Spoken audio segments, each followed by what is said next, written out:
मेरी बेटी की शादी थी और मैं कुछ दिनों की छुट्टी लेकर शादी के तमाम इंतजाम को देख रहा था। उस दिन सफ़र से लौटकर मैं घर आया तो पत्नी ने आकर एक लिफाफा मुझे पकड़ा दिया। लिफाफा अनजाना था, लेकिन लिफाफा भेजने वाले का नाम देखकर मुझे आश्चर्य भी हुआ और जिज्ञासा भी हुई। अमर विश्वास, एक ऐसा नाम जिससे मिले मुझे वर्षों बीत गए थे। मैंने लिफाफा खोला तो उसमें 5 लाख का चेक और एक चिट्ठी थी। इतनी बड़ी राशि, वह भी मेरे नाम पर। मैंने जल्दी से चिट्ठी खोली और एक ही सांस में सारा पत्र पढ़ डाला। पत्र किसी परी कथा की तरह मुझे अचंभित कर गया। लिखा था, आदरणीय सर, मैं एक छोटी सी भेंट आपको दे रहा हूँ। मुझे नहीं लगता कि आपके एहसानों का कर्ज मैं कभी उतार पाऊँगा। ये उपहार मेरी अनदेखी बहन के लिए है। घर पर सभी को मेरा प्रणाम। आपका अमर। मेरी आँखों में वर्षों पुराने दिन सहसा किसी चलचित्र की तरह तैर गए। एक दिन मैं चंडीगढ़ में टहलते हुए एक किताबों की दुकान पर अपनी मनपसंद पत्रिकाएं उलट पलट रहा था कि मेरी नज़र बाहर पुस्तकों के एक छोटे से ढेर के पास खड़े एक लड़के पर पड़ी। वह लड़का पुस्तक की दुकान में घुसते हर सज्जन व्यक्ति से कुछ आग्रह करता, विनय करता और कोई प्रतिक्रिया ना मिलने पर वापस अपनी जगह पर जाकर खड़ा हो जाता।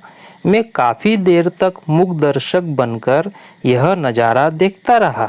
पहली नज़र में तो मुझे यह फुटपाथ पर दुकान लगाने वालों द्वारा की जाने वाली सामान्य सी व्यवस्था लगी, लेकिन उस लड़के के चेहरे की निराशा सामान्य नहीं थी।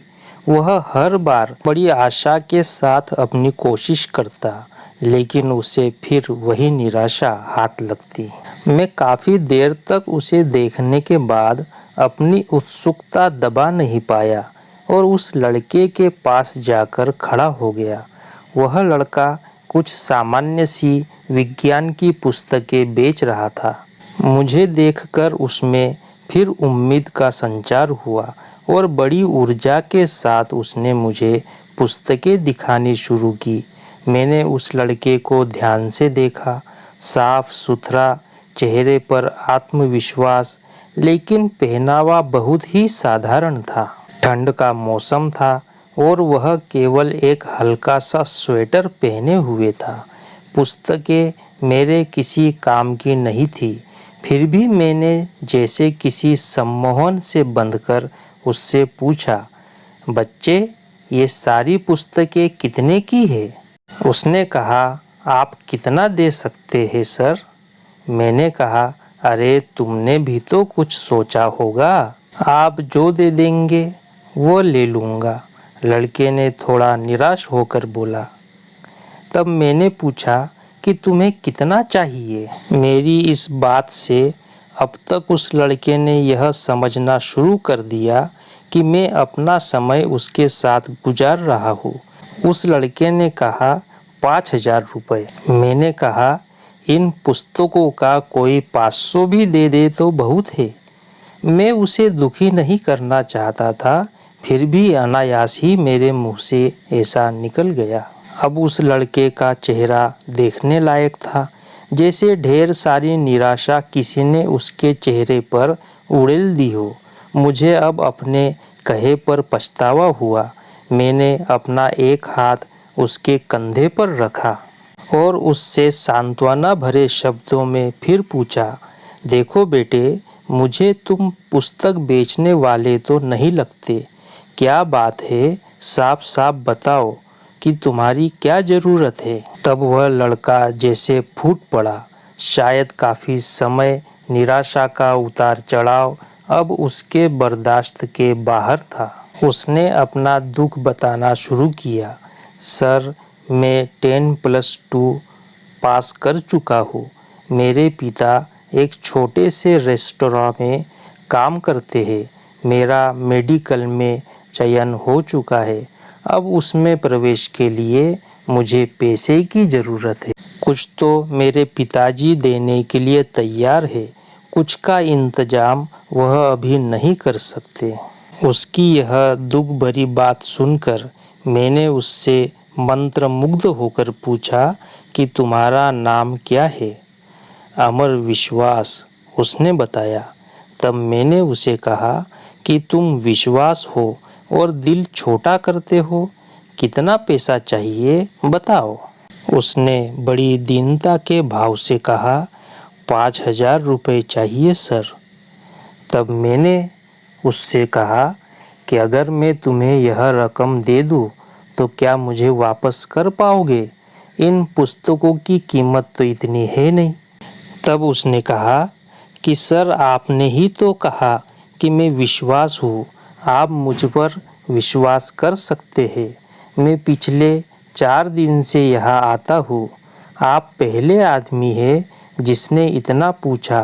अगर पैसे का इंतजाम नहीं हो पाया तो अगर पैसों का इंतजाम नहीं हो पाया तो भी मैं आपको किसी होटल में कप प्लेटें धोता हुआ मिलूँगा।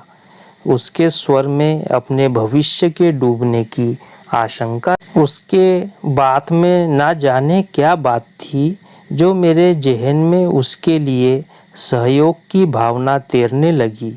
मस्तिष्क उसे एक जालसाज से ज़्यादा कुछ मानने को तैयार नहीं था, जबकि दिल में उसकी बात को स्वीकार करने का स्वर उठने लगा था। आखिर में दिल जीत गया। मैंने अपने पर्स से 5,000 रुपये निकाले, जिनको मैं शेयर मार्केट में निवेश करने की सोच रहा था, उसे पकड़ा दिए। वैसे इतने रुपए तो मेरे लिए भी मायने रखते थे, लेकिन न जाने किस मोह ने मुझसे वह पैसे निकलवा लिए। फिर मैंने उसे कहा कि देखो बेटा, मैं नहीं जानता कि तुम्हारी बातों में, तुम्हारी इच्छा शक्ति में कितना दम है, लेकिन मेरा दिल कहता है कि तुम्हारी मदद करनी चाहिए, इसलिए कर रहा हूँ। तुमसे 4-5 साल छोटी मेरी बेटी है मिनी, सोचूंगा उसके लिए ही कोई खिलौना खरीद लिया है। मैंने पैसे अमर की तरफ बढ़ाते हुए ऐसा कहा। अमर हतप्रभ था। शायद उसे यकीन नहीं आ रहा था। उसकी आंखों में आंसू तैर आए। उसने मेरे पैर छुए तो आंखों से निकली 2 बूंदें मेरे पैरों को चूम गई। ये पुस्तकें मैं आपकी गाड़ी में रख दूं? मैंने कहा कि इसकी कोई ज़रूरत नहीं, इन्हें तुम अपने पास रखो। यह मेरा कार्ड है, जब भी कोई ज़रूरत हो तो मुझे बताना। वह मूर्ति बनकर खड़ा रहा और मैंने उसका कंधा थपथपाया, कार स्टार्ट की और आगे बढ़ा दी। कार को चलाते हुए वह घटना मेरे दिमाग में घूम रही थी और मैं अपने खेले जुए के बारे में सोच रहा था, जिसमें अनिश्चितता थी। कोई दूसरा सुनेगा तो मुझे एक भावुक मूर्ख से ज़्यादा और कुछ ना समझेगा। इसलिए मैंने यह घटना किसी को भी न बताने का फैसला किया। इसी तरह दिन गुजरते गए। अमर ने अपने मेडिकल में दाखिले की सूचना मुझे एक पत्र के माध्यम से दी। मुझे अपनी मूर्खता में कुछ मानवता नजर आई। एक अनजान सी शक्ति, या कहे कि दिल में अंदर बैठे मानव ने मुझे प्रेरित किया कि मैं 1,000-2,000 रुपये उसके पते पर फिर से भेज दूं। भावनाएं जीती और मैंने अपनी मूर्खता फिर दोहराई।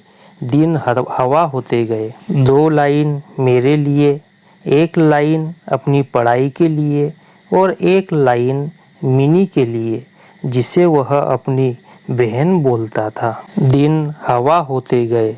उसका छोटा सा पत्र आता जिसमें केवल 4 लाइनें लिखी होती। मैं अपनी मूर्खता दोहराता रहा और उसे भूल जाता।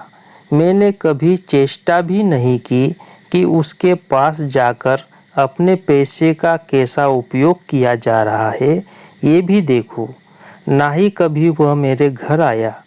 कुछ साल तक तो यही क्रम चलता रहा। एक दिन उसका पत्र आया कि वह उच्च शिक्षा के लिए ऑस्ट्रेलिया जा रहा है।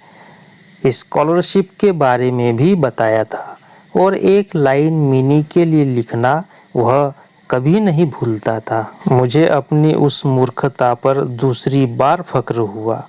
मैंने बिना उस पत्र की सच्चाई जाने फक्र महसूस करने लगा। इसके बाद समय पंख लगाकर उड़ता रहा। अमर ने अपनी शादी का कार्ड भेजा। वह शायद ऑस्ट्रेलिया में ही बसने के विचार में था। मिनी भी अपनी पढ़ाई पूरी कर चुकी थी। एक बड़े परिवार में उसका रिश्ता तय हुआ था। अब मुझे मिनी की शादी लड़के वालों की हैसियत के हिसाब से करनी थी। एक सरकारी उपक्रम का बड़ा अफसर कागजी शेर ही होता है। शादी के प्रबंध के लिए ढेर सारे पैसे का इंतजाम, उधेड़-बुन और अब वह चेक। मैं वापस अपनी दुनिया में लौट आया।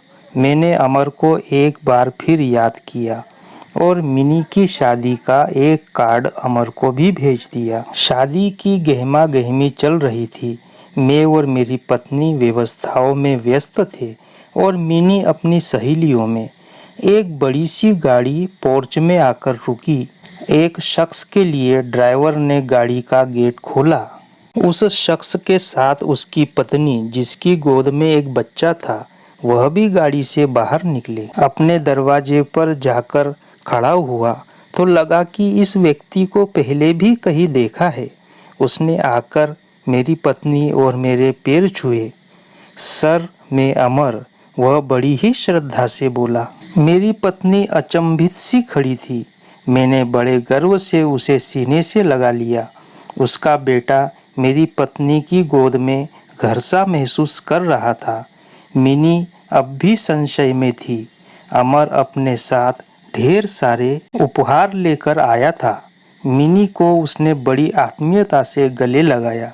मिनी भाई पाकर बड़ी खुश थी। अमर शादी में एक बड़े भाई की रस्म हर तरह से निभाने में लगा रहा।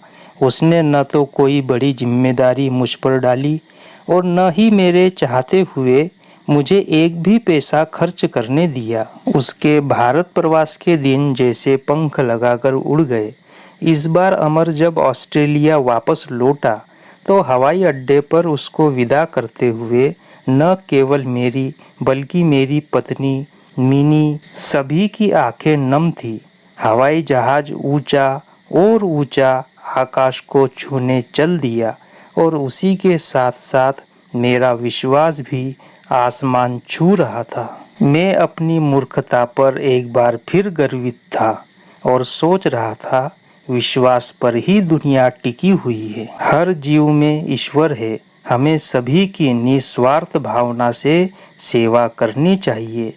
ईश्वर सबको इसी निमित्त बनाए हुए है।